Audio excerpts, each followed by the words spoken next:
Es la docente de Fiorella La Rosa Valladares, y solo para criterios de un mejor desarrollo del curso, por favor les voy a pedir que mantengan sus micrófonos totalmente apagados. No hay ningún problema con que tengan sus cámaras encendidas. Si tuvieran alguna duda en el transcurso, en el desarrollo de la ponencia, pueden ir dejando sus consultas en el chat de Zoom. Sin embargo, voy a dar un tiempo prudente al finalizar las diapositivas para que ustedes puedan hacer sus preguntas, sus consultas, si es que fuese el caso. ¿Sí? Para ello, debo empezar la ponencia en poder definir bajo qué condiciones se considera un paciente crítico, tomando en cuenta que vamos a ver solo el aspecto clínico farmacológico. El paciente crítico es aquel paciente que padece una enfermedad aguda, que esta enfermedad puede ir agudizándose o reagudizándose paulatinamente hasta llegar a convertirse en una enfermedad crónica. En este proceso, en este transcurso de tiempo, va manifestando un conjunto de síndromes, signos y síntomas específicos para su dolencia, su carencia o su enfermedad, y que inclusive poco a poco pueden ir mostrando una agresión completa sobre la sintomatología. Es importante que se puedan definir las unidades de cuidados críticos. Y es por ello que surge mucha confusión cuando escuchamos términos como, por ejemplo, las IBIs, las UCIs, las UCCs o UBIs. Son áreas muy parecidas, básicamente, pero la denominación técnica va a diferenciar la magnitud de la atención médica y sobre todo el protocolo de enfermería implicado. Por ejemplo, en las UBIs, las unidades de vigilancia intensiva tienden a denominarse así porque el protocolo de asistencia está dirigido en los pacientes más graves que llegan a un hospital directamente. Tiene que tener un área de hospitalización, si no definitivamente no sería un área intensiva. Las UCIs, que se han hecho muy famosas últimamente, son las unidades de cuidados intensivos. Como su mismo nombre lo dice, se da mayor énfasis al tratamiento, a la vigilancia, al control, al manejo del paciente bajo condiciones determinadas.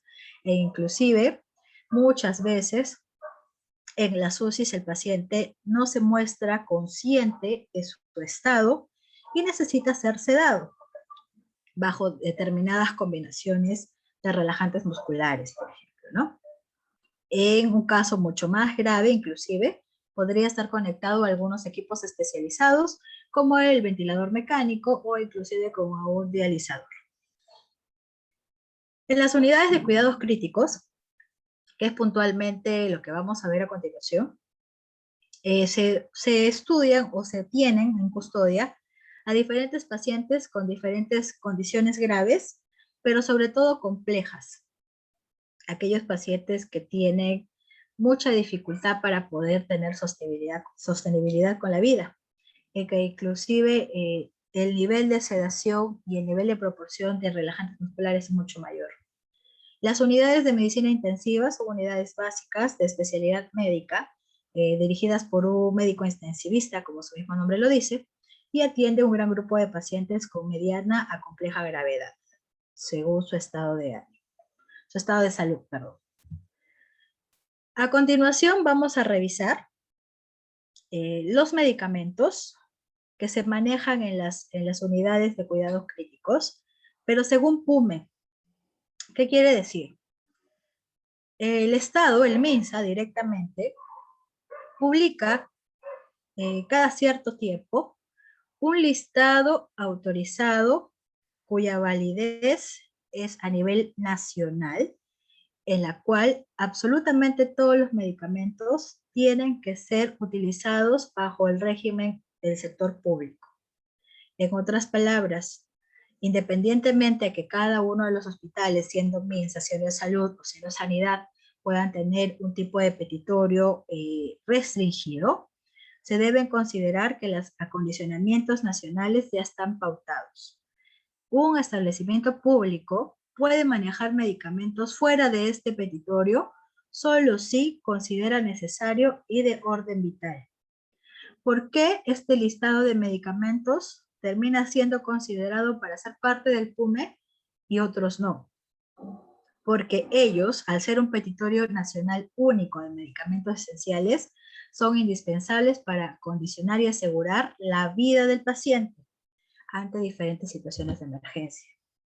También es importante que se pueda saber que no vamos a poder ver el 100% de los medicamentos del PUME en esta ponencia.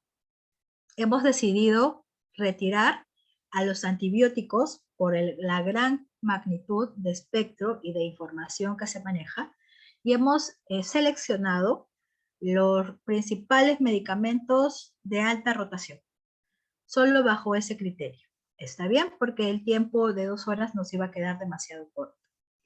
Sin embargo, si alguno de ustedes desea adquirir mayor información, pueden descargar directamente de la página del MINSA y de DIGEMIT el Petitorio Nacional Único de Medicamentos Esenciales. La última versión es la del 2018, que inclusive se encuentra en su aplicación física y es de entrega gratuita a todo el personal de salud.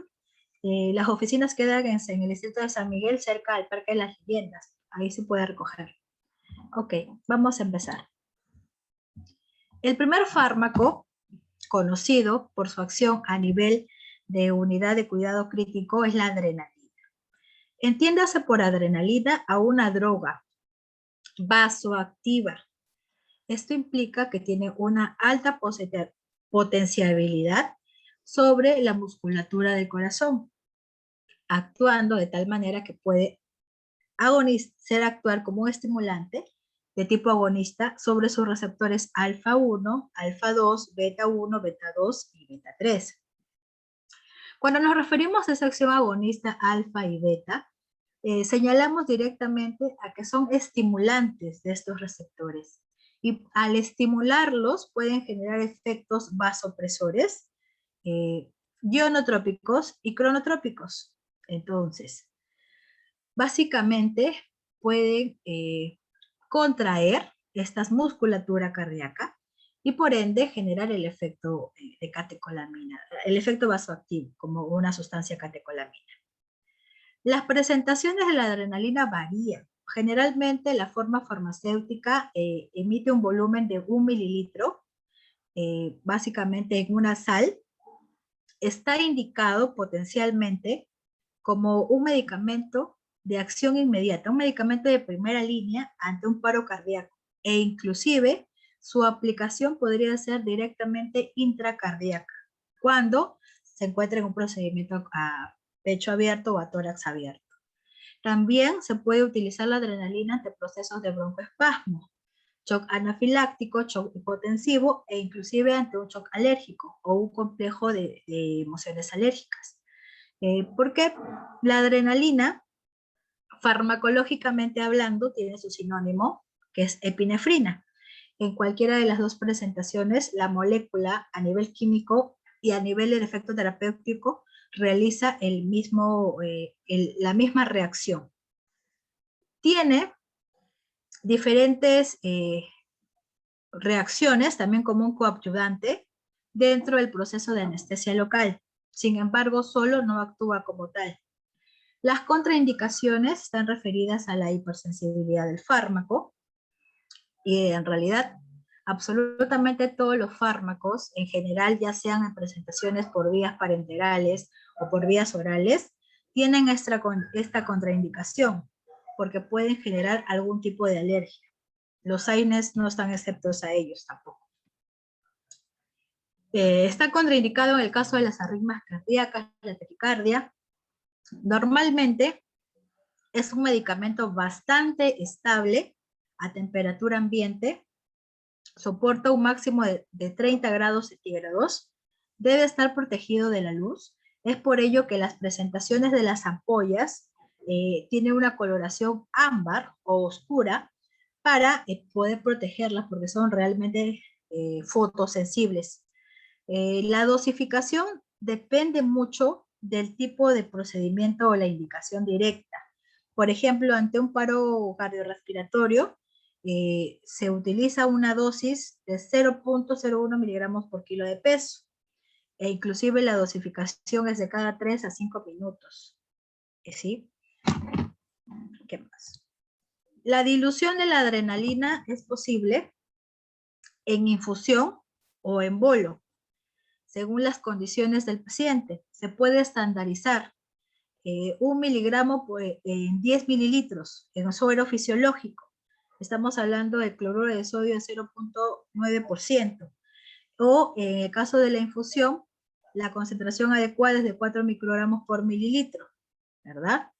La administración es muy variada. Puede ser por vía endovenosa directamente, por vía endovenosa y mediante una infusión continua o la infusión intermitente. También se puede aplicar por vía intramuscular, endotraqueal e intraósea.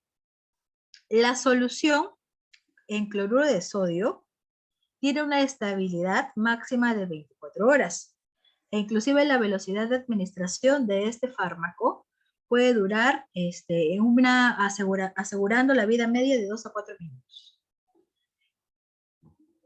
Adicional al cloruro de sodio, la dextrosa al 5% también podría utilizarse como una alternativa de combinación de la adrenalina, y en algunos casos dextrosa al 33,3%. Tiene esta adrenalina un grupo de observaciones debido a que causan reacciones adversas medicamentosas, como la hipocalemia.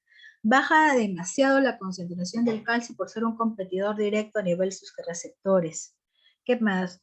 Genera náuseas. Puede, a motivo de una reacción adversa, generar taquicardia, vómitos, hipertensión, palpitaciones y diferentes arritmias acompañadas de disnea. Adicionalmente a ello, se puede, ante una administración rápida de adrenalina, puede causar hemorragias de diversas intensidades, sobre todo hemorragias cerebrovasculares y arritmias cardíacas por excesiva pérdida del volumen sanguíneo. Considerando que en promedio un ser humano adulto tiene 5 litros de sangre.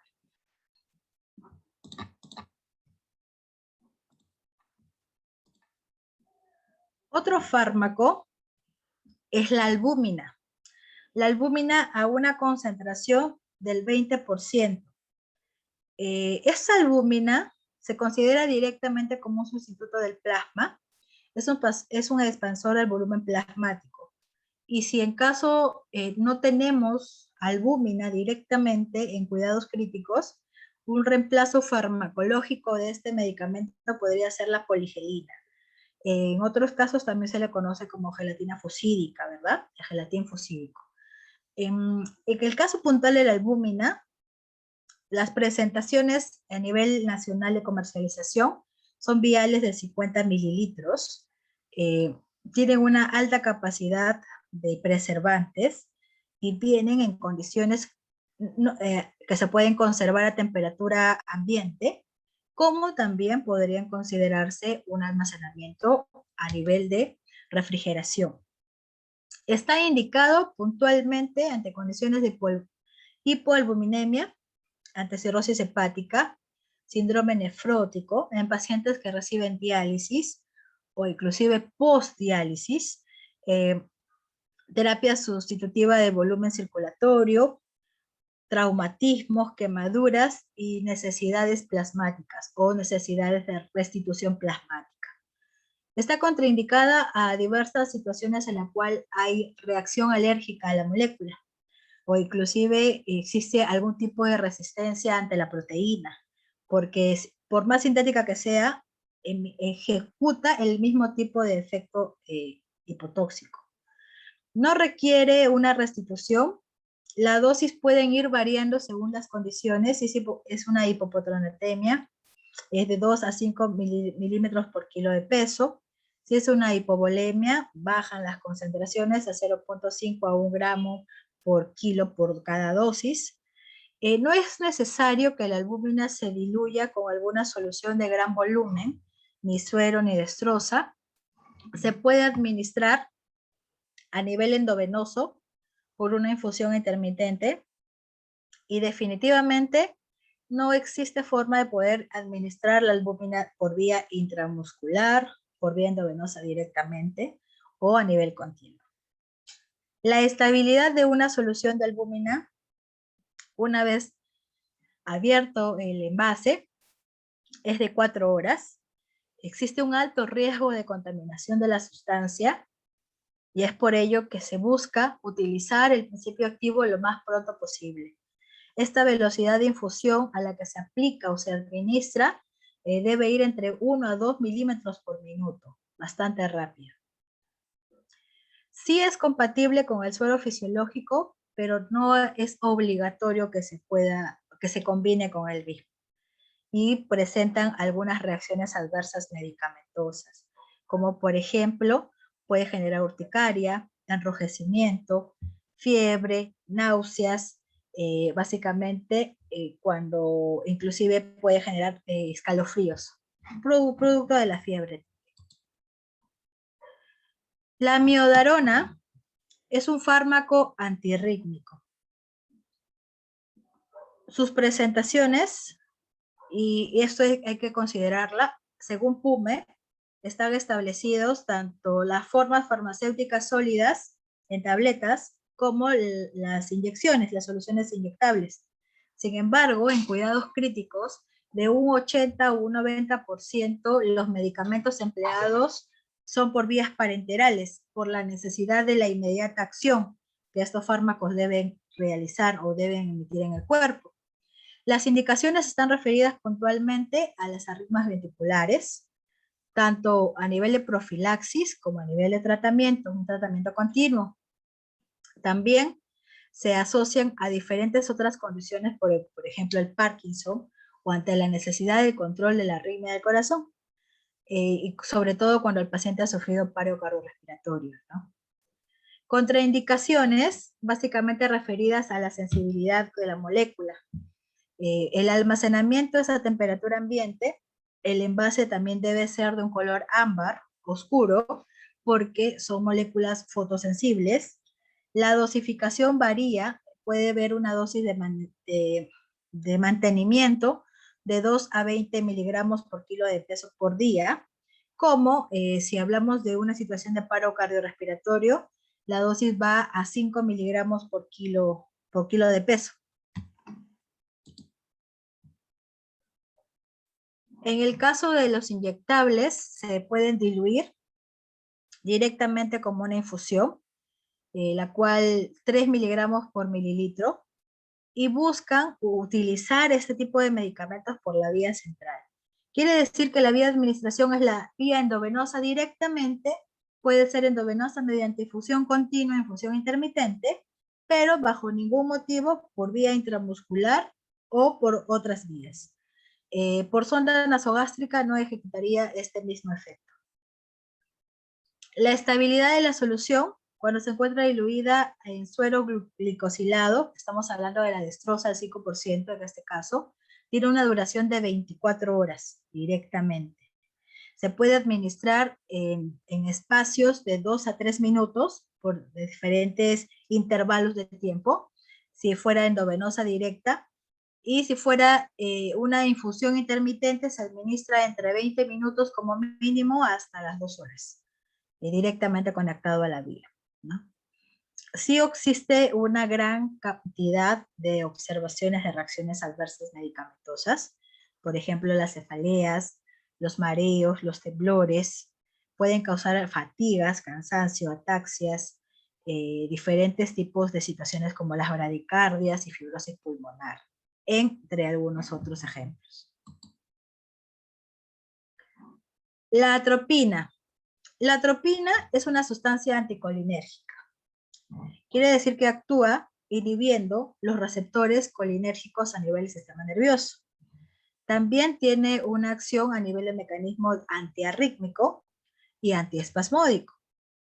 Su presentación es en ampollas de 1 mililitro, viene disuelto en una sal de sulfato, por eso es que su nombre químico correcto es sulfato de atropina. Las indicaciones son básicamente a nivel de bradicardia, inclusive también se pueden considerar algunos casos de sobredosis de organofosforados. Está contraindicado en aquellos pacientes que tienen hipersensibilidad a la atropina directamente. No tienen ningún sistema de acondicionamiento especial, se pueden almacenar bajo temperatura ambiente, y las dosificaciones en el caso de una bradicardia van de 0.2 miligramos por kilo de peso, y en el caso de una intoxicación por organofosforados de pacientes menores a 12 años, va de 0.2 a 0.5 miligramos por kilo de peso. La atropina es un excelente remedio para poder invertir procesos de intoxicación propiamente químicas, ¿no? Por organofosforados directamente. Se diluye solución de suero fisiológico en un estándar de 1 gramo por cada 10 mililitros del suero, y su estabilidad directamente va hasta 24 horas, siempre y cuando esta solución se encuentre refrigerada. Al mantenerse o al asegurar refrigerado, estamos acondicionando que tenga una estabilidad microbiológica, alejándolo lo más posible de contaminación por algún agente etiológico, ya sean bacterias, ya sean virus, hongos o algún otro similar. La velocidad de administración mediante bolo es rápido. La administración, considerándolo, debe ser preferentemente endovenosa directa o en un caso muy extremo a nivel intramuscular. No se considera que debería aplicarse mediante una infusión ni continua ni intermitente a nivel endovenoso, menos a nivel endotraqueal. Tanto el suero fisiológico como la dextrosa al 5% son soluciones de gran volumen compatibles con la disolución de atropina. También generan una gran serie de reacciones adversas medicamentosas, muy parecidas o muy similares a la anterior. Cefaleas, mareos, vómitos, inclusive movimientos involuntarios. El paciente bajo el efecto de la atropina es un paciente que se encuentra confundido, inclusive tiene ansiedad o puede caer en coma, una coma progresiva, claro está. El diazepam. El diazepam químicamente está considerado dentro del grupo de las benzodiazepinas. A nivel del PUME, se considera la presentación tanto en tabletas como en vía solución inyectable. Sin embargo, a nivel de cuidados críticos, solo se considera el diazepam inyectable en la presentación de 2 mililitros, cuya formulación implica 10 miligramos por 2 mililitros.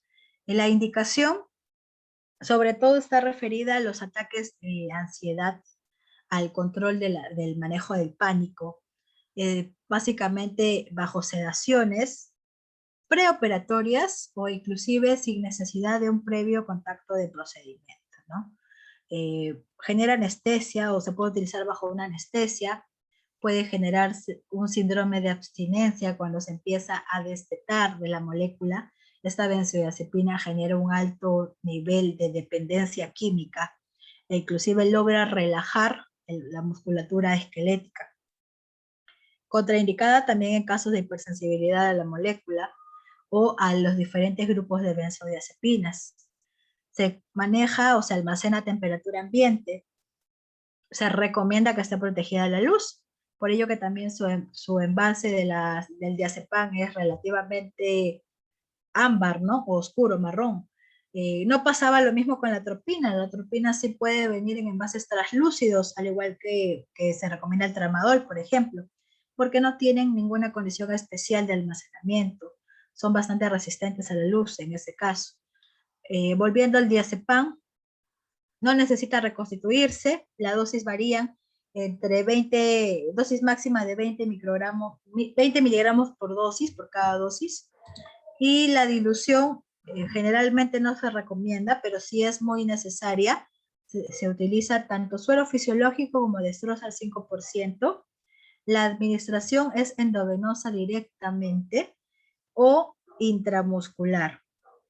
En algunos casos se considera la endovenosa en infusión continua solo cuando el paciente ya ha estado previamente sedado, porque a un paciente que por primera vez lo vas a sedar, es muy difícil mantenerlo controlado. La ansiedad generalmente es tan extensa que no se puede controlar directamente el paciente. Hay que sedarlo primero, tanto por vía endovenosa, por vía intramuscular, esperar a que se haga el efecto y ahí recién conectarlo a una infusión endovenosa continua.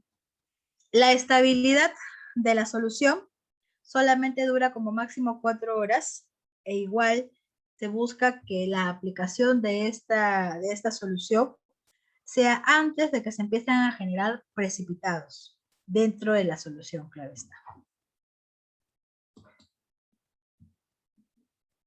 La dobutamina. La dobutamina es una catecolamina.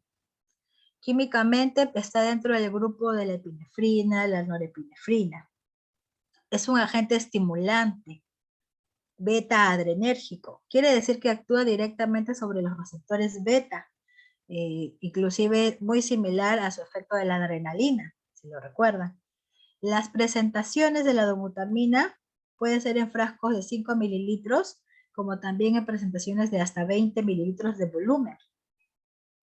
Está presente químicamente como una sal. Su nombre es clorhidrato de dobutamina. Está indicado ante casos de insuficiencia cardíaca congestiva, el ICC, o shock cardiogénico. Contraindicado en pacientes que tengan sensibilidad o hipersensibilidad al fármaco. Se considera a temperatura ambiente su almacenamiento y también es una molécula termo, o mejor dicho, fotosensible. No se debe congelar e inclusive cuando se arma una disolución con dobutamina, se busca que todos los componentes de esa solución o de esa infusión mantengan la misma temperatura porque se corre el riesgo de cristalización de la dobutamina. La dosis a una infusión continua va de 2.5 hasta 15 microgramos por kilo por minuto, considerando que el máximo es de 40 microgramos por kilo por minuto, o inclusive cuando es mediante una disolución, se utilizan 50 milímetros del suero fisiológico para poder generar una solución directa a una concentración de la dobutamina de 0.04 o hasta 5 miligramos por mililitro. Si en algún motivo no tenemos a la disposición suero fisiológico, se utiliza la dextrosa de 5% como reemplazo directo. La vía de administración, en el caso de la dobutamina, es por infusión continua. Si se utiliza la vía endovenosa directa o la vía intramuscular, se corre el riesgo de la cristalización directa. Estas soluciones que se preparan con suero fisiológico o con dextrosa tienen una estabilidad de 24 horas y se busca que se refrigere. Podría considerarse también a temperatura ambiente, pero se corre el riesgo de la contaminación. Y si se refrigera puede durar hasta 48 horas, 2 días. No hay forma de que se congele esta solución. No hay forma de que se congele esta solución por la estabilidad propiamente, ¿no? En el caso muy puntual del pH, el pH se mantiene entre 4 a 6.0 a nivel de propiamente de grado de acidez dentro de la sangre cuando está dentro de la infusión.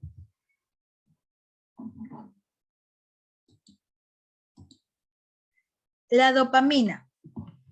La dopamina es otra catecolamina que también se encuentra dentro del grupo de la adrenalina, la noradrenalina, como acción vasopresora ionotrópica. Tiene una presentación de 5 mililitros. Se expresa en una sal químicamente como clorhidrato de dopamina. Está indicado básicamente al tratamiento para el shock anafiláctico, shock cardiogénico. Igual tiene contraindicaciones de hipersensibilidad al fármaco. Se debe guardar a temperatura ambiente, almacenar a temperatura ambiente, debe estar protegida a la luz. Existen presentaciones un poco más grandes de la dopamina, no requiere reconstitución, inclusive la dosis de este fármaco va mediante una infusión continua de 1 a 20 microgramos por kilo por minuto. Se calcula así una concentración máxima de 50 microgramos por kilo por minuto y no debería extenderse inclusive en un tiempo de mayor a 1 hora en infusión continua. La vía de administración es endovenosa por infusión continua preferentemente. No se recomienda el uso de la dopamina por vía intramuscular ni vía endovenosa. Tiene un alto riesgo de descristalinización igualmente. La disolución se va a concentrar entre 800 a 3200 microgramos por mililitro.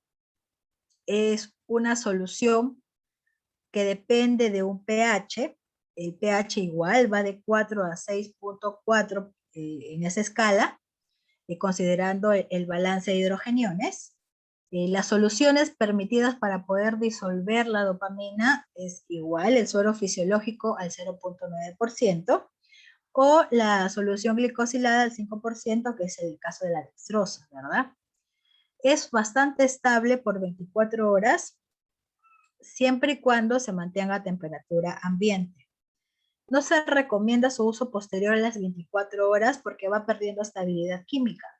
Y todo fármaco, mientras mayor estabilidad química va adquiriendo, inestabilidad química propiamente, va perdiendo el efecto terapéutico. La formulación va cada vez siendo menos efectiva.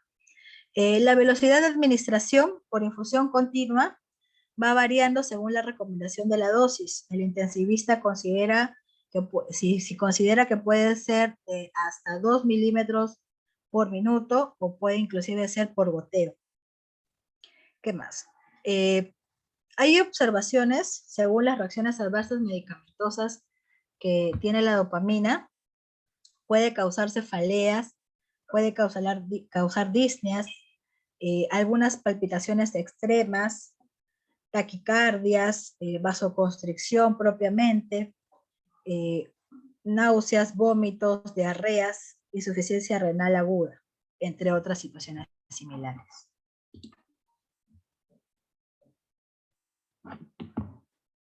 La fenitoína. La fenitoína es un antipiléptico. Es muy bien tolerado para procesos de manejo de epilepsia y convulsión. Las presentaciones, según PUME, están avaladas en forma farmacéutica sólida, pero también a nivel de inyecciones o soluciones inyectables. En este último caso, el volumen es de 5 mililitros de la ampolla, se presenta químicamente como una sal sódica, quiere decir que es, en este caso, directamente una sal derivada. Sus indicaciones básicamente están referidos a ataques convulsivos, al manejo de la convulsión tónica crónica, a control directo crónico de convulsión, o inclusive maneja al estatus epiléptico, ¿no? El almacenamiento a temperatura ambiente no requiere ningún proceso de reconstitución. Las dosis son muy puntuales, dependiendo si es por estatus epiléptico o si es por una acción anticonvulsivante. En el primer caso, se aplica directamente de 15 a 20 miligramos por kilo de pesos por cada dosis. Pero en el caso de anticonvulsivante, esto puede ir variando. Puede inclusive más menos 5 ser considerado el rango de efecto de dosis. Quiere decir que se podría considerar un mínimo de 10 miligramos y un máximo de 25 miligramos por la necesidad médica inmediata. La disolución va en diferentes administraciones reconstituidas de 1 a 10 miligramos por mililitro, siempre y cuando se haya disuelto en suero fisiológico. La vía de administración a nivel endovenoso es por infusión intermitente. Se busca controlar el efecto antiepiléptico y si en el caso la fenitoína no cumple ningún efecto inmediato, se podría considerar como acción inmediata cambiar a fenobarbital, si es que las condiciones médicas lo permiten. Sin embargo, luego de que está controlado el proceso y terminado el tratamiento, se recomienda regresar a la fenitoína. La estabilidad de una solución, si es que esta se logra diluir en un concentrado de amplio volumen, no se necesita refrigeración.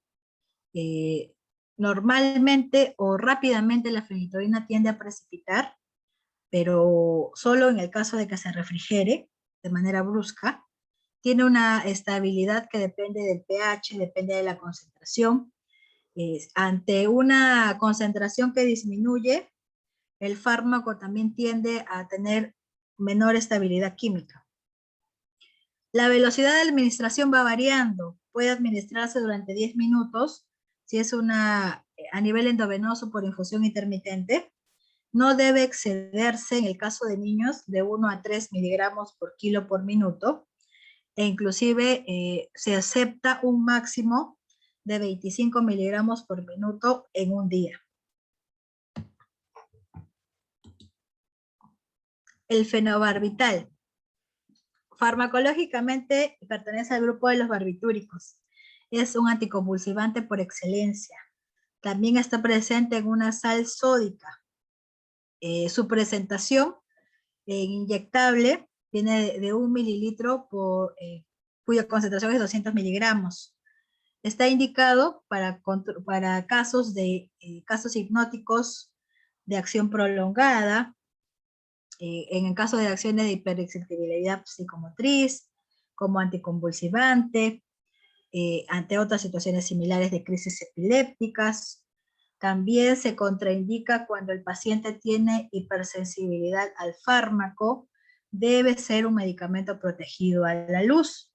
Por ello de la presentación del empaque ámbar, no requiere reconstitución. La dosis varían entre 15 a 20 miligramos por kilo de pesos si estamos hablando de un estatus epiléptico. Esta dosis puede ir tanto en una administración oral o administración endovenosa de 3 a 8 miligramos por kilo de peso por día, divididos en una dosis o en dos dosis, si hablamos de una acción anticonvulsivante propiamente, considerando que la dosis debe ser a la mitad si hablamos de niños por sobre los 12 años. E inclusive el intervalo de dosificación ya no es como máximo de 2 dosis diarias. En el caso de los niños puede variar hasta 3 dosis diarias. La administración del fenobarbital se da por endovenosa, a nivel endovenoso directo, como también a nivel de una infusión intermitente. Tiene una estabilidad de solución cuando esta se logra mezclar con suero fisiológico a una concentración de 10 miligramos por mililitros. Puede durar refrigerado por 28 días, siempre y cuando la cadena de frío se mantenga, no se rompa bajo ninguno de estos 28 días. Se recomienda en todo caso dividir la solución o fraccionar la solución para no interferir sobre este preparado, sobre la estabilidad de esta solución directamente. Se maneja el fenobarbital en un pH que va inferior a 7.5, relativamente o medianamente neutro hacia ácido, e inclusive precipita cuando el pH va en promedio de 8.6 a términos inferiores. La velocidad de administración que se acepta del fenobarbital se administra normalmente durante 3 a 5 minutos. Se busca no excederse ese rango de 1 miligramo por kilo por minuto, si hablamos de los casos de niños directamente, y hay que considerar no solamente a niños, sino también a personas cuyo peso es bajo los 60 kilos, ¿no? preferentemente no sobrepasar 30 miligramos por minuto. Puede volverse una sustancia altamente tóxica. El fentanilo. El fentanilo es un narcótico. También tiene acción analgésica y anestésica. Se puede usar por su derivación de opioide. El fentanilo directamente, según PUME Nacional, es aceptado a una concentración de 0.5 miligramos por mililitro por kilo de peso. Sin embargo, existen otras presentaciones de 0.1 miligramo. Se presenta en la sal de citrato, químicamente su nombre es citrato de fentanilo. Las indicaciones básicamente son ante un proceso de generación de anestesia, también como un analgésico narcótico directamente, en procedimientos operatorios se utiliza tanto como anestesia general como también como anestesia regional, e inclusive puede actuar solo o puede actuar como un coadyuvante de la anestesia.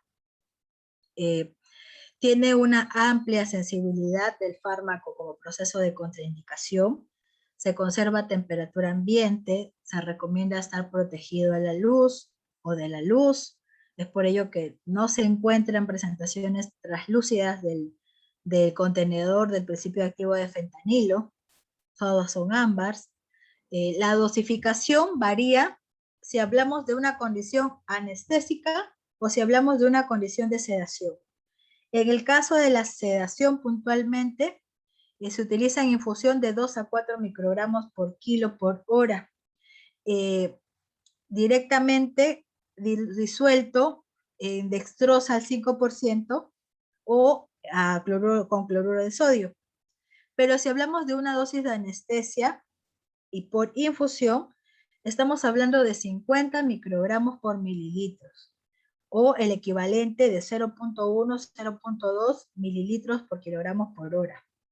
Si comparamos las cantidades, es básicamente distinto, e inclusive por anestesia, el sistema implica mayor concentración, mayor dosificación. La dilución se da directamente con 10 microgramos por mililitros como concentración. Se administra por vía endovenosa directa, también se puede administrar a nivel de una infusión intermitente, interfunción continua, o si existe la necesidad a nivel intramuscular, perdón. La solución, si en caso hablamos de una solución reconstituida, hay indicios de estudios científicos que comprueban la estabilidad por 28 días. Sin embargo, se recomienda que se utilice lo más pronto posible desde el momento de la preparación. Es por ello que la estabilidad preparada del fentanilo en una jeringa es de 72 horas como máximo, no más. Y si hablamos de una solución no diluida, directamente concentrada, en un envase, en una jeringa, puede durar hasta 28 días refrigerados. Pero se recomienda igual utilizarlo lo más pronto posible. En el caso de la velocidad de administración, si hablamos de una inyección, puede demorar entre 3 a 5 minutos de la colocación endovenosa directa o intramuscular. Y si hablamos de una infusión continua, pues la concentración no debe sobrepasar 5 miligramos por kilo de peso por hora directamente.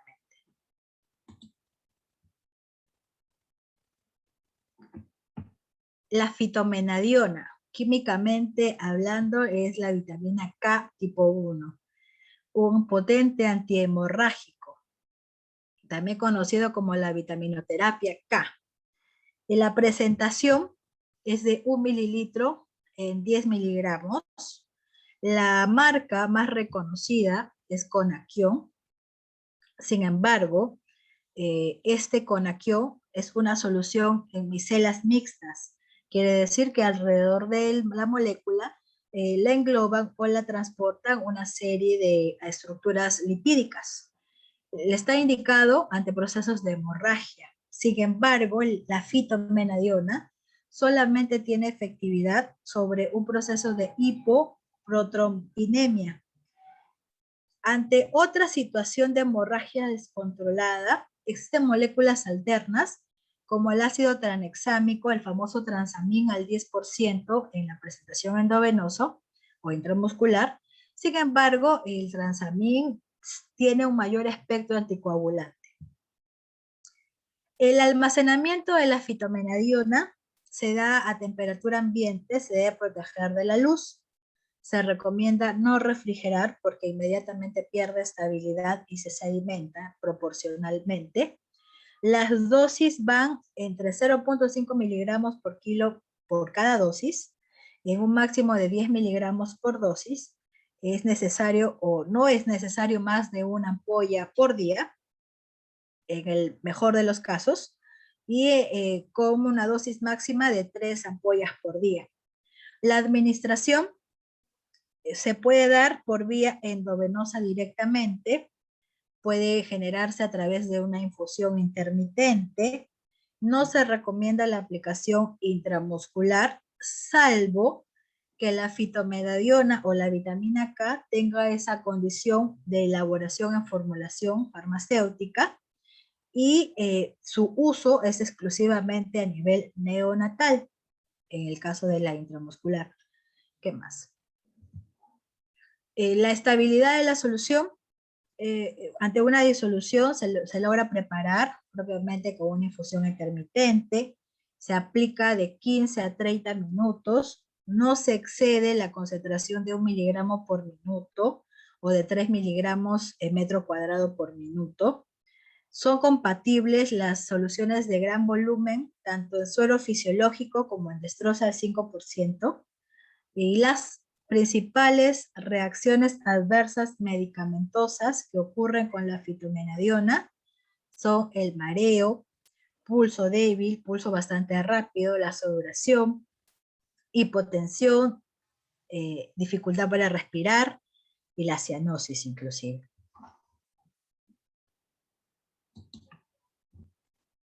El flumacenilo o flumacenil, que es un antagonista de las benzodiazepinas o propiamente un contraindicador de las benzodiazepinas, actúa inhibiendo su efecto, tiene un efecto reversor bastante bueno. La presentación del flumacenilo, cuya concentración es de 0.5 miligramos por 5 mililitros, puede venir en un volumen de 200 mililitros y de 300 mililitros. E inclusive también en ampollas de 5 mililitros y de 10 mililitros. Las indicaciones son básicamente para revertir el efecto de la sedación. Quiere decir que es un muy buen antídoto, al igual que la atropina. También cumplen este mismo efecto de reversión de la sedación. ¿Qué más? Se utilizan tratamientos específicos de intoxicación por sobredosis de benzodiazepinas. Tiene directamente un manejo directo para cuando el paciente se encuentra bajo proceso de ventilación mecánica para revertir o ir destetando poco a poco la dependencia a este equipo. La contraindicación básicamente es por hipersensibilidad a la molécula. Adicionalmente a ello, algunos pacientes que están recibiendo benzodiazepinas, por ejemplo, para controlar su ansiedad o para controlar algún proceso de riesgo vital como una presión intracraneal. Entonces, en ellos no debería utilizarse flumacenil, porque inmediatamente estaríamos bloqueando ese efecto y causándole mayor riesgo o induciendo la muerte inclusive. El almacenamiento no requiere ninguna condición especial. El flumacenilo no es fotosensible. Se puede almacenar directamente a temperatura ambiente a un máximo de 30 grados centígrados. La dosificación del flumacenilo varía dependiendo de las edades. Hablando en niños mayores de 1 año, puede hacer una sedación de 0.1 miligramos por kilo de pesos, pero inclusive esta dosis puede duplicarse si es que estamos hablando de un niño de hasta 12 años y en el caso de los adultos hasta 4 veces la dosis. Ojo que los intervalos entre una y otra dosis, cuando hablamos de una infusión, una infusión continua, debería respetar un intervalo de 60 segundos, un minuto al menos, mínimamente. La administración puede ser por vía endovenosa directa, también puede ser la vía endovenosa por infusión continua. La solución es estable, o la solución es estable durante 24 horas, tanto a temperatura ambiente como por acción refrigerada. Sin embargo, la administración o la velocidad de administración se recomienda que sea por bolo, en cada 15 segundos. La furosemida. Furosemida como diurético de Lassa. La concentración es de 20 miligramos en 1 mililitro de volumen. Está indicado en tratamientos de edema de origen cardíaco, sobre todo cuando hay acumulación o generación de alguna falla renal, falla hepática, hipertensión arterial, hipercalcemia. La contraindicación está dirigida a la hipersensibilidad del fármaco. No se necesita protegerla de la luz, necesita protegerse de la luz, es fotosensible, no se necesita refrigerar, se mantiene muy bien a temperatura ambiente. La dosificación va variando si es por infusión continua de 0.1 hasta 1 miligramo por kilo por hora, y se busca no excederse los 6 miligramos por kilo por cada dosis. Además, se puede diluir de 1 a 2 miligramos por mililitro. Acepta soluciones directamente por suero fisiológico. Esta solución tiene una amplia estabilidad de 24 horas a temperatura ambiente, y si es protegida de la luz a una infusión continua, mantiene esa estabilidad. La velocidad de la administración va de 1 a 2 minutos, dependiendo si es una infusión continua. También se acepta la aplicación o la administración de la furosemida por vía endovenosa directa. Y de preferencia se sugiere el uso de suero fisiológico para evitar riesgos de cristalización y sedimentación. En el caso de las RAMS, tienden a generar mareos, hipocalemia, urticaria, procesos de nefritis, entre otros. Hay también hipotensión. El gluconato de calcio es un electrolito, al igual que cumple la función el hipersodio al 20%, el calium al 20%, el sulfato de magnesio, que van de la mano. Las presentaciones de este gluconato de calcio al 10% viene en un volumen de 10 mililitros, en la cual su formulación contiene gluconato de calcio al 0.1 gramos por mililitro, tiene calcio elemental de 9.3 miligramos por mililitro. Está indicado en tratamientos de hipocalcemia, en donde se requiere recuperar los niveles de calcio inmediatamente. Tratamientos para tetania, alteraciones cardíacas, hipercalemia, o cuando hay manejo de toxicidad por bloqueadores de canales de calcio. Se almacena a temperatura ambiente. Sus dosis son muy variables, de 200 a 500 miligramos por el caso del gluconato de calcio por kilo de peso por un día. En caso si estamos hablando de un paro cardíaco, la dosificación varía entre 60 a 100 miligramos de gluconato de calcio por kilo de peso por cada dosis, considerando que en el caso puntual del gluconato de calcio se recomienda la aplicación de la infusión cada 8 horas. Estamos hablando de 3 dosis por día. La dilución acepta 50 miligramos por mililitro. Su administración es por vía endovenosa, tanto en infusión continua, en infusión intermitente, diluido o no diluido, y por vía endovenosa, igual, sin diluir. No se recomienda la vía intramuscular u otra vía. La estabilidad de esa solución dura 24 horas y la velocidad de administración va, si el caso es directa, de 10 a 20 segundos, y si en caso es por infusión, se recomienda no exceder de 120 a 240 miligramos de gluconato de calcio por kilo por hora, directamente, ¿no? Los sueros compatibles son tanto el cloruro de sodio, el 0,9%, y el suero glicosilado, el 5%. En el caso de las reacciones adversas medicamentosas que se generan, van desde arritmias cardíacas, vasodilatación, hipotensión, bradicardia, entre otros similares. La heparina. Heparina como anticoagulante. La presentación de la heparina, según PUME, es de 5.000 unidades internacionales, lo que equivale en concentración a 25.000 unidades internacionales entre 5 mililitros. La indicación, tanto a nivel de profilaxis como el tratamiento de trombosis a nivel endovenoso o embolia pulmonar inclusive.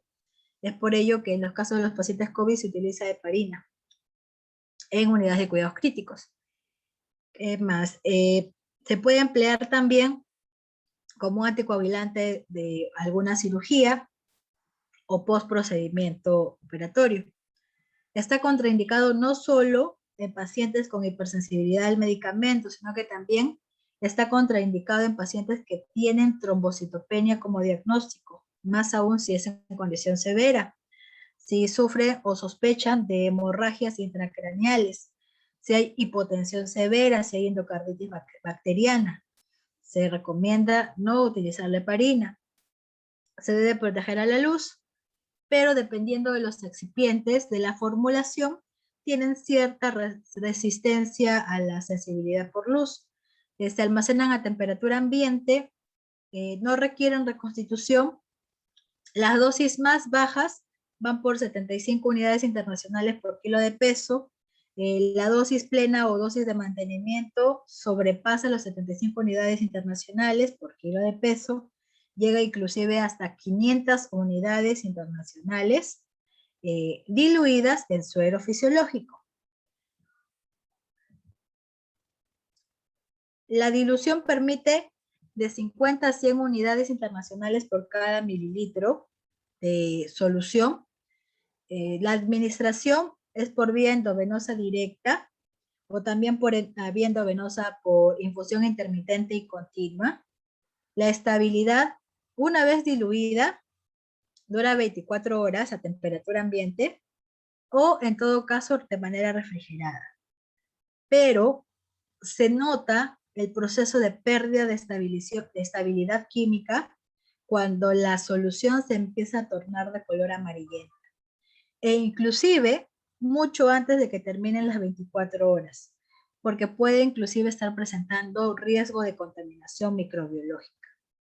La velocidad de administración varía, puede ser de 10 a 15 unidades internacionales por kilo de peso por hora, o de 20 a 40 unidades internacionales. Es compatible con suero fisiológico y con glucosa al 5%. La hidrocortisona, un corticoide de uso con excelencia a nivel hospitalario. Las presentaciones de esta hidrocortisona, tanto en sus sales succinato sódico de hidrocortisona, es un polvo liofilizado cuya concentración puede ser de 100 o de 500 miligramos. Según PUME, también tenemos aceptada la presentación de 250 miligramos.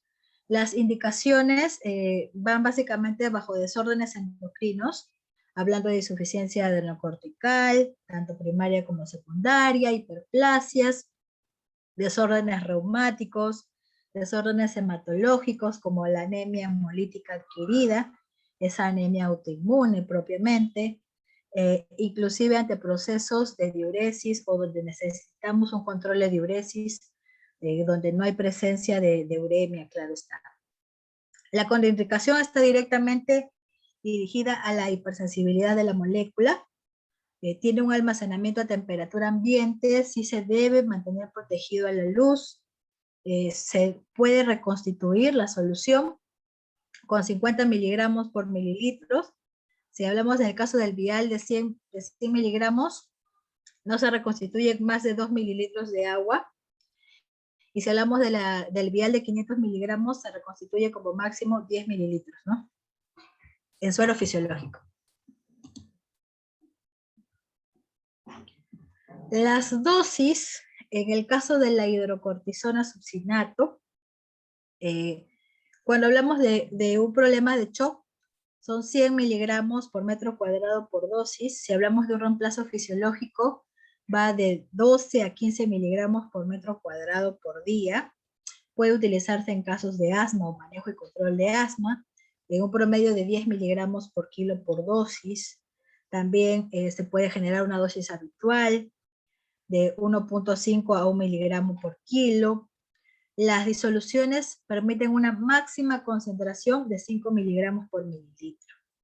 Y la administración endovenosa, directa, infusión intermitente, infusión continua, y también se puede administrar por vía intramuscular directamente. La estabilidad de la solución puede darse, si hablamos de una solución reconstituida, hasta 3 días a temperatura ambiente o refrigerada, y si hablamos de una solución diluida, hablamos de 1 miligramo por mililitro en 24 horas como máximo. La velocidad de la administración es por infusión directa. Se administra de 3 a 5 minutos en una concentración de 50 miligramos por mililitro. Se busca, y si acaso fuera una infusión intermitente, se administra al menos entre 20 a 30 minutos, ¿no? Es compatible con el suero fisiológico, de preferencia el glicosilado, hablando de la dextrosa del 5%, pero solo en el caso de los pacientes que necesitan una restricción de sodio, ¿no? O aquellos pacientes que tienen algún problema para la absorción de sodio, porque el cloruro de sodio del 0.9% varía. Las observaciones que presentan los RAN que produce directamente están referidos a la cefalea, la hipertensión, al edema, el proceso migrañoso, inclusive la euforia, genera aparición de acné, dermatitis y sobre todo riesgos de hipocalemia, como hiperglicemia, también descontrol de la glucosa basal. La ketamina. La ketamina es un anestésico general. No tiene origen barbitúrico. Es ampliamente utilizado por su corta duración. Tiene una desventaja de que es una molécula cara. Por eso se utilizan otras alternativas como el succinato o succinil, ¿verdad? La presentación de la ketamina es de 500 miligramos en 10 mililitros. Las indicaciones, básicamente, para inducir anestesia general.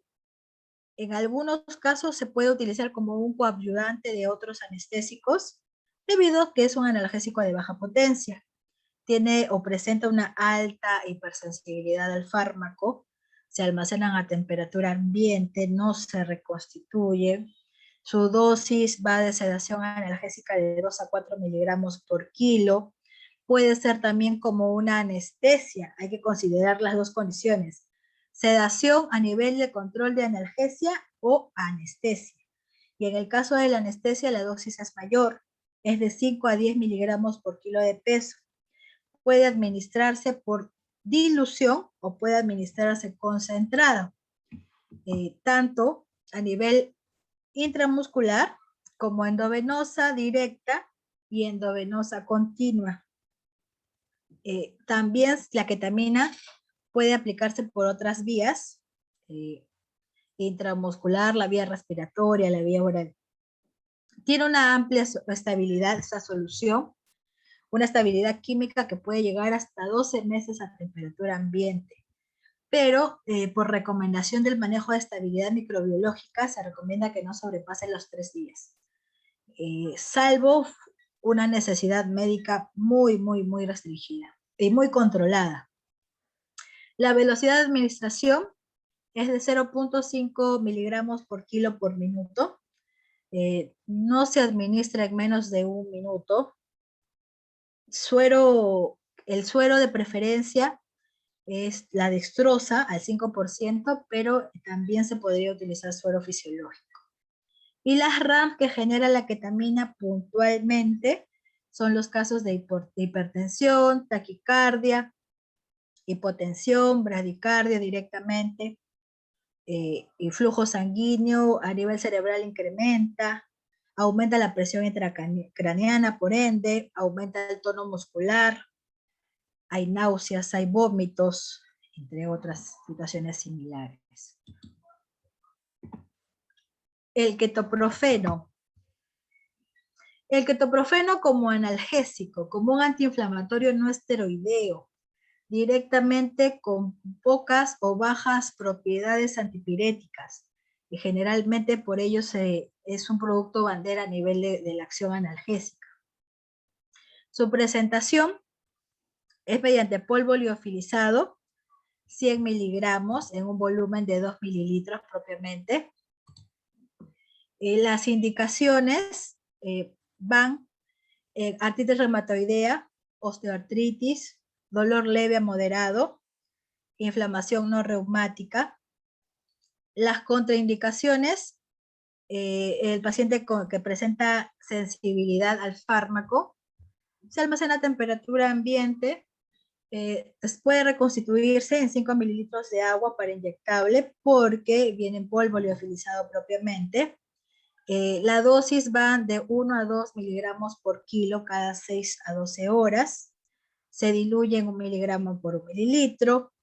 Su administración es por vía endovenosa por infusión intermitente, también por vía intramuscular.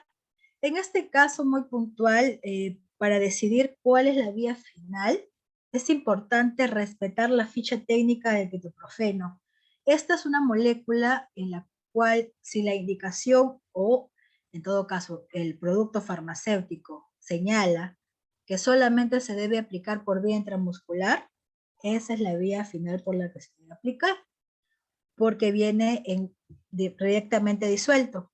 Pero si viene en polvo liofilizado, muy probablemente en la ficha técnica especifica que su aplicación es tanto endovenosa y o intramuscular también, ¿no? Entonces, en este caso puntual, la molécula de ketoprofeno habría que respetar los excipientes que involucran su formulación. Cada laboratorio es libre de usar diferentes tipos de excipientes y siempre hay que considerar que estos excipientes terminan determinando o siendo los responsables de la decisión de la estabilidad de la molécula, inclusive de la vía de administración de la misma. Ha ocurrido casos, no en los analgésicos, pero sí ha ocurrido con los anestésicos, que nos mimetizamos tanto a que un fenobarbital, por ejemplo, podría tener una estabilidad de 72 horas cuando ya está diluido, pero no nos damos cuenta que hemos cambiado de proveedor y que ya no es el proveedor acostumbrado, viene ahora de otro tipo de importación e inclusive por otras condiciones de manufactura, y no nos percatamos que en su ficha técnica aclara que utilizan un excipiente determinado en la cual la estabilidad no le permite tener mayor a 24 horas. Entonces, esos datos, si bien son generales y son muy importantes de manejar, siempre antes de utilizar un producto nuevo o un producto o un principio activo cuyo proveedor sea nuevo, sería importante revisar la ficha técnica, sobre todo en los productos que se reconstituyen o que se pueden diluir y se pueden conservar en dilución. La estabilidad de solución del ketoprofeno en el suero fisiológico en general, por polvo diluido, es de 24 horas. Se administra entre 20 a 30 minutos. El organismo acepta una dosis máxima de 3 aplicaciones por día, perdón, de 4 aplicaciones por día como máximo. Y las RAMs que generan pueden ser edema, náuseas, irritación gastrointestinal, cefaleas, nerviosismo, constipación, procesos de fotosensibilidad inclusive.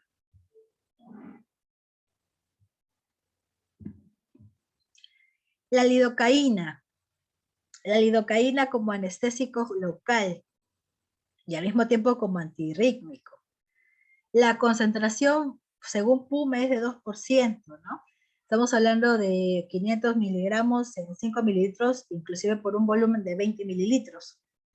Las indicaciones básicamente es anestesia local o regional, e inclusive procedimientos menores como los dentales. El tratamiento, también se utilizan tratamientos de taquicardia ventricular, fibrilación ventricular, está contraindicado en procesos de hipersensibilidad a la molécula, como también a diferentes grupos de pacientes con síndrome de Adams. Por ejemplo, el almacenamiento va a temperatura ambiente, no necesita refrigeración ni ninguna condición especial. El principio activo viene ya con protección a la luz a largo plazo, es por ello que no se expone o no necesita tanto una exposición a un empaque ámbar. La dosis ante una arritmia es directa, de 1 miligramo por kilo de peso por cada dosis, y en caso de la infusión continua, de 20 a 50 microgramos por kilo por minuto, ¿no? Si se diluye, tiene un máximo de 8 miligramos por mililitro en una infusión continua. También se puede aplicar endovenosa directa, se puede aplicar como intramuscular también. La lidocaína inclusive se emplea para poder combinar con algunos antibióticos cuya aplicación es bastante dolorosa, como el caso de la ceftriaxona. La estabilidad de la solución puede diluir hasta 24 horas, se puede conservar en una jeringa prellenada o preparada por 72 horas como máximo, siempre y cuando se asegure la estabilidad microbiológica. Los sueros que se preparan es tanto el suero fisiológico y la dextrosa al 5%. Se busca no exceder una concentración de 0.7 miligramos por kilo de peso por minuto, porque genera gran cantidad de reacciones adversas como la bradicardia, la hipotensión, el bloqueo cardíaco, las arritmias, entre otras. El metamizol. El metamizol es un analgésico, antipirético, antiinflamatorio por excelencia. Su presentación química es mediante una sal sódica, metamizol sódico directamente, ¿no? Las indicaciones están referidas a los dolores relacionados con intervenciones quirúrgicas, espasmos a nivel del aparato gastrointestinal, cólicos, estados febriles, dolores incontrolables menores, no crónicos, a nivel de afecciones de conductos biliares, a nivel de espasmos en riñones, espasmos sobre vías urinarias. Las contraindicaciones son cuando se presenta hipersensibilidad a los derivados químicos pirazolónicos, e inclusive los pacientes que presentan alergias a los AINES o hipersensibilidad a los AINES en general, o inclusive al acetaminofén, también tienen gran posibilidad de tener alergias al metamizol por la molécula química. La dosificación es de 7 a 25 miligramos por kilo de peso por dosis, de cada 6 a 8 horas, e inclusive la condición de la utilización del metamizol como un PRN o un condicional al estado febril. La dosis recomendada como máxima es de 40 miligramos por kilo por día, y se mantiene una restricción de que no debe utilizarse por vía endovenoso en niños menores de 1 año. La administración es por vía endovenosa, por una infusión continua, por una infusión intermitente. También se podría aplicar por vía intramuscular, e inclusive existen presentaciones por la vía rectal, la presentación de supositorio de metamizol, pero ojo, este supositorio no está aceptado en el PUME, pero sin embargo internacionalmente existe esta presentación farmacéutica, ¿no? Esta forma farmacéutica. La estabilidad de la solución dura por 24 horas, si es que se protege la luz, e inclusive se evita generar un proceso de precipitación. Se administra en 1 hora 1 milímetro por minuto. Se puede preparar tanto en suero fisiológico, en lactato de Ringer, y es menos estable en dextrosa de 5%. Tiende a precipitar mucho más rápido.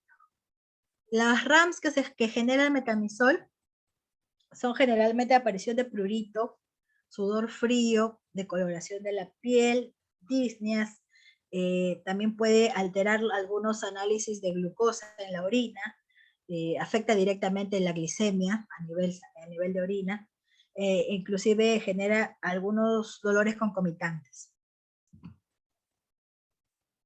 La metilprednisolona. La metilprednisolona es un glucocorticoide. Es un antiinflamatorio esteroideo, también con acción inmunosupresora. La presentación en la que está aceptada por PUME según polvo liofilizado, 40 miligramos a 1 mililitro de solvente. Las indicaciones puntuales es mediante un tratamiento de shock, insuficiencia adrenocortical, alergia, asma, dermatitis por contacto, urticarias, picaduras de insecto, estadios de alergias generalizados. Inclusive los pacientes pueden presentar hipersensibilidad al fármaco, a la molécula puntualmente. Se almacena protegida a la luz, a temperatura ambiente, pero no mayor a 25 grados centígrados. Quiere decir que si las condiciones son más cálidas, requiere la presencia, por ejemplo, de aire acondicionado para su conservación. La dosis va de 0.5 a 2 miligramos por kilo de peso cada 8 horas. Si tiene un efecto inmunosupresor, la dosis varía de 5 a 10 miligramos por kilo por día. Se puede diluir en bolo con una concentración máxima de 125 miligramos por mililitro, y si hablamos de una infusión, es de 2.5 miligramos por mililitro. La administración a nivel endovenoso directo se puede realizar también por infusión intermitente a nivel intramuscular. No se recomienda la infusión continua, sobre todo porque la dosis máxima tiene que llegar hasta 250 miligramos por dosis, o en algunos casos extremos 500 miligramos por dosis, pero no se busca administrar más de 30 minutos, solo en condiciones de dosis altas. Se termina de aplicar la dosificación y se corta directamente la infusión. Las soluciones permitidas son cloruro de sodio a 0.9% y dextrosa al 5%. Se puede generar una solución reconstituida o una solución diluida que dura hasta 48 horas a temperatura ambiente o bajo sistemas de refrigeración para conservar el control microbiológico.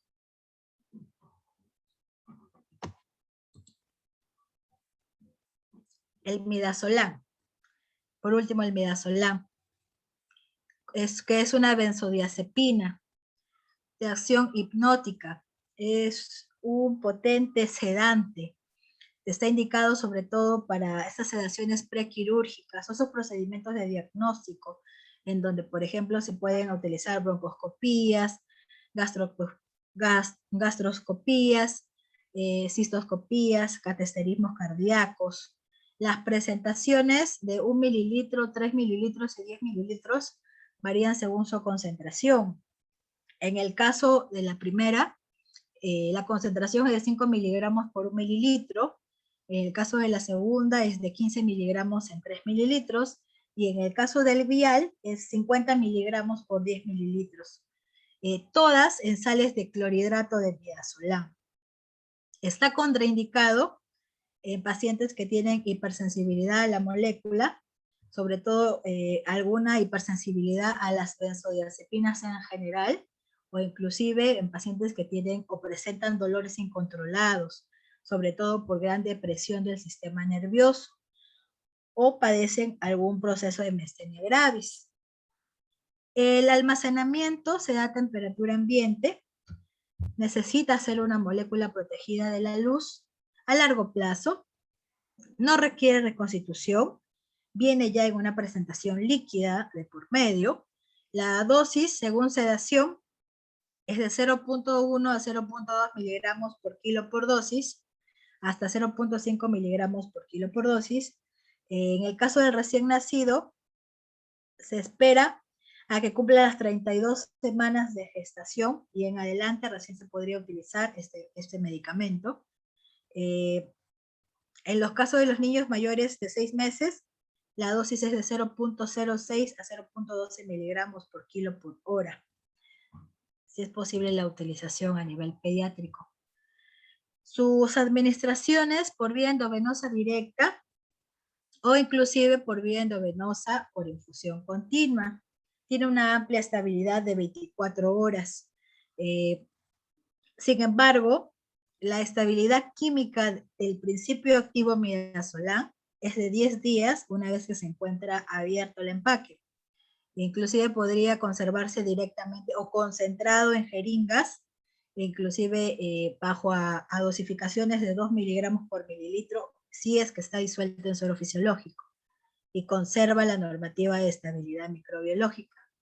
Se administra en 2 minutos si es en bolo y de 1 a 4 microgramos por kilo por minuto directamente. Eso sería todo respecto a los fármacos que se utilizan en cuidados críticos directamente. Como les dije al inicio, no estamos tocando la totalidad de los medicamentos por el tema de tiempo. Hemos decidido excluir a los antibióticos por un tema de prioridad de emergencia, nada más. Sin embargo, sería importante reconocer que los antibióticos son parte importante del tratamiento ante una emergencia de cuidados críticos, porque normalmente dentro del nivel hospitalario manejamos infecciones intrahospitalarias por diferentes bacterias, ¿verdad? O el paciente viene ya infectado previamente. María Collantes había hecho un par de preguntas, mil disculpas, recién las puedo leer. Dice, ¿cuánto tiempo se debe tener al paciente con ibuprofena en un día?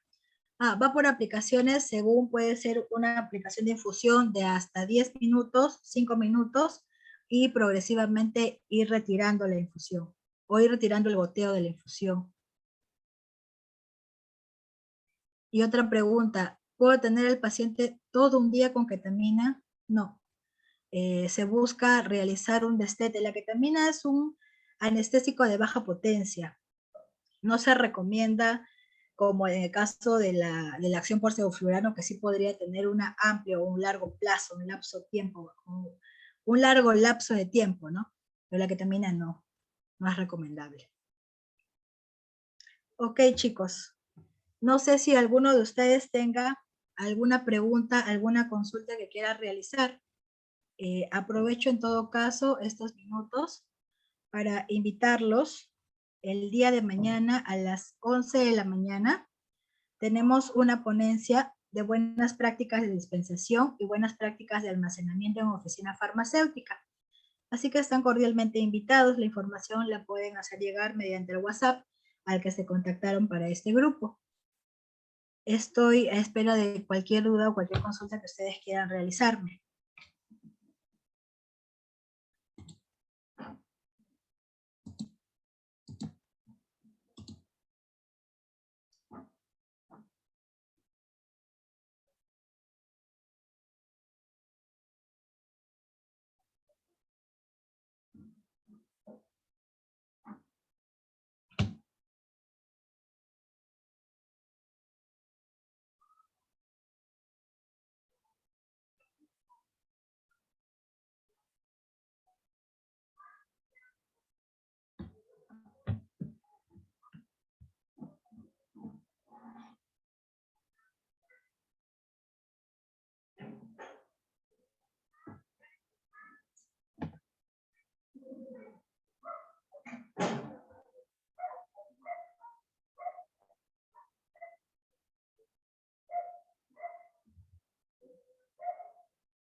Ok, jóvenes. En todo caso, si no hubiera ninguna pregunta de parte de ustedes, Les agradezco bastante la conexión el día de hoy.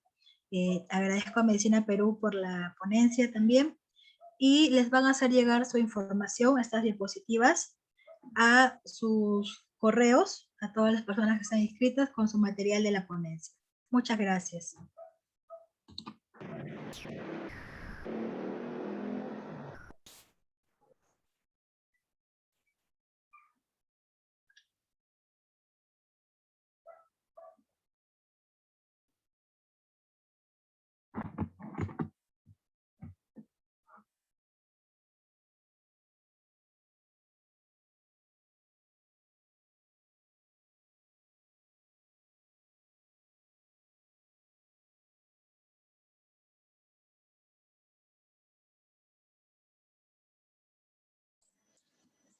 Buenas noches, como al parecer no hay ninguna pregunta ni consulta, ha finalizado el curso. Muchas gracias a todos. ¿Alguna duda o consulta? Pueden comunicarse a través del WhatsApp. Muchas gracias. Feliz noche.